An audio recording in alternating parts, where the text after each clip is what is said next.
আসসালামু আলাইকুম, সবাইকে আবারও স্বাগত জানাচ্ছি আজকে আমার নতুন আরো একটা রেসিপি দেখার জন্য। আজকে রেসিপি করব আমি গরুর কলিজা ভুনা।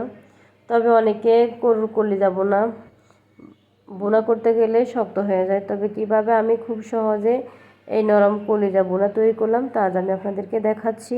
এখানে আমি 1 কেজি গরুর কলিজা নিয়েছি। কলিজাগুলো আমি আগে ধুয়ে পরিষ্কার করে নিয়েছিলাম। এখন আমি চুলে বসিয়ে দিলাম। আমি এরকম সাইজ করে কেটে নিয়েছি। এখন আমি 1 চামচ হলুদ গুঁড়া দিয়ে দিব, আর একটু পানি দিয়ে আমি এই কলিজাগুলো ভালোভাবে সিদ্ধ করে নেব। যতক্ষণ পর্যন্ত কলিজাগুলো ভিতর থেকে সিদ্ধ পুরোপুরি না হবে ততক্ষণ পর্যন্ত আমি এগুলো রান্না করতে থাকবো।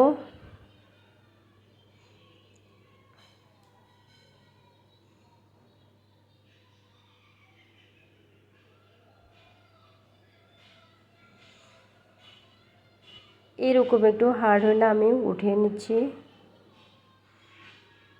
এ ফাঁকে আমি একটু ধুয়ে নিচ্ছি আবারও। এরকম একটু রাবারের মতো এই স্কিনটা আমি তুলে নিব।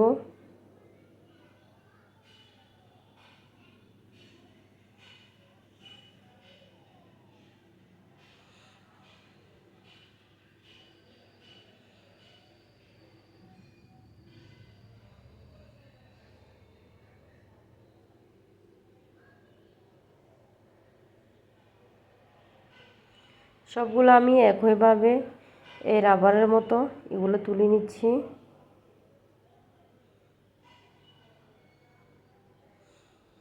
এখন আমি এগুলো আরও ছোট সাইজ করে কেটে নিব। ঠিক এরকম সাইজ করে আমি কেটে নিচ্ছি।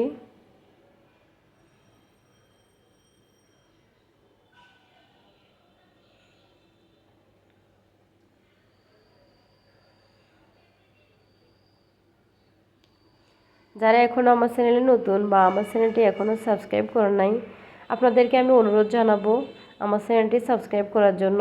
আমার চ্যানেলটি সাবস্ক্রাইব করে আমার চ্যানেলের সাথে থাকার জন্য আবারও আমি অনুরোধ জানাচ্ছি। আমি সবগুলো কলিজা এইরকম করে একবারে ছোটো সাইজ করে আমি কেটে নিয়েছি। এখন আমি চুলায় বসিয়ে দেব একটা ননস্টিক। দিয়ে দিচ্ছি আমি সরিষার তেল।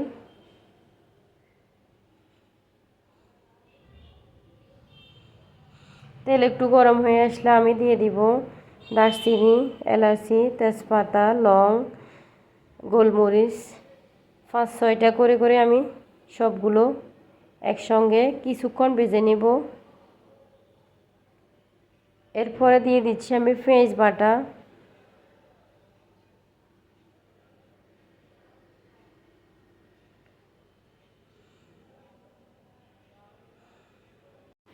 এখন আমি দিয়ে দিব আদা বাটা 1 টেবিল চামচ, রসুন বাটা 1 টেবিল চামচ।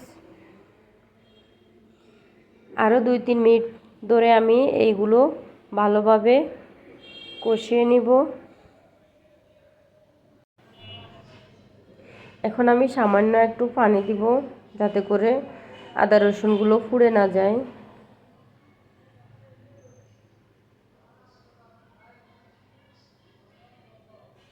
এখন আমি দিয়ে দিচ্ছি জিরা, ধনিয়ার গুঁড়া একসঙ্গে 2 টেবিল চামচ। দিয়ে দিব 1 টেবিল চামচ হলুদ গুঁড়া, 1.5 টেবিল চামচ মরিচের গুঁড়া,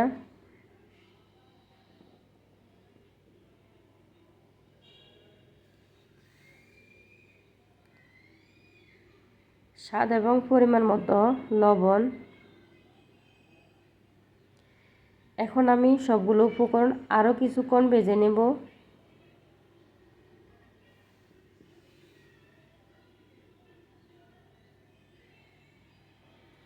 যতক্ষণ পর্যন্ত মশলাগুলো কষানো না হবে ততক্ষণ আমি ভেজে নেব। জায়ফল আর জয়িত্রীর গুঁড়া আমি সামান্য পরিমাণে দিয়েছি। মশলাগুলো প্রায় পুরোপুরি হয়ে আসছে, দেখুন তেলটা উপরে বেশি উঠছে। এখন আমি কলিজাগুলো দিয়ে দিলাম। এখন আমি কিছুক্ষণ পর পর এইভাবে নেড়ে ছেড়ে দিব।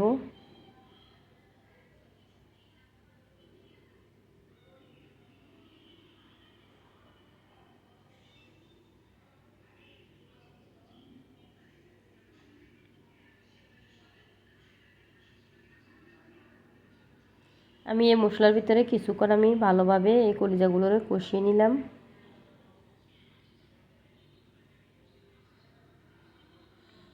এখন আমি দিয়ে দিব পানি।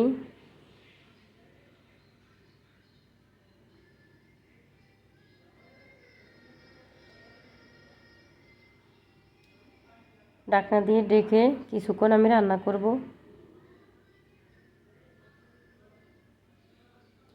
কিছুক্ষণ পর পর আমি ঢাকনাটা উল্টিয়ে নেড়ে ছেড়ে দেব।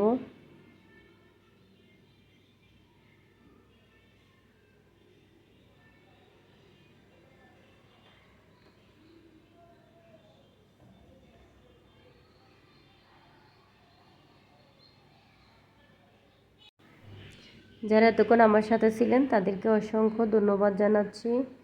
ভালো লাগলে বরাবর মতো একটা লাইক দিয়ে যাবেন। রেসিপি সম্পর্কে কোনো কিছু জানার থাকলে অবশ্যই কমেন্ট বক্সে সুন্দর সুন্দর মতামতগুলো লিখে পাঠাবেন। আপনাদের সুন্দর সুন্দর কমেন্টগুলো পড়তে অনেক ভালো লাগে, আমাকে অনেক উৎসাহিত করে। অবশ্যই সুন্দর সুন্দর কমেন্টগুলো লিখে পাঠাবেন। কলিজা ভুনা প্রায় হয়ে গেল, এখন আমি চুলাটা বন্ধ করে দিলাম। কত সুন্দর একবারে সফট রসালো কলিজা ভুনা হয়ে গেল। অনেকে কলিজা রান্না করতে গেলে কলিজাটা কালো হয়ে যায় বা শক্ত হয়ে যায়, তবে আমি যেভাবে রান্না করলাম ঠিক এইভাবে আপনারা যদি স্টেপ বাই স্টেপ ফলো করে রান্না করেন তাহলে আপনাদের কলিজাটা কোনোভাবেই শক্ত হবে না আর কালো হবে না, ঠিক এরকমই কালার আসবে। এখন আমি আপনাদেরকে দেখিয়ে দেব কতটাই সফট, কতটাই জুসি হয়েছে আর কালারটা কত সুন্দর আসছে। দেখে আপনারা বুঝতে পারছেন কীরকমই হলো আমার এই কলিজা ভুনাটা। ভালো থাকবেন সবাই, আল্লাহ হাফেজ।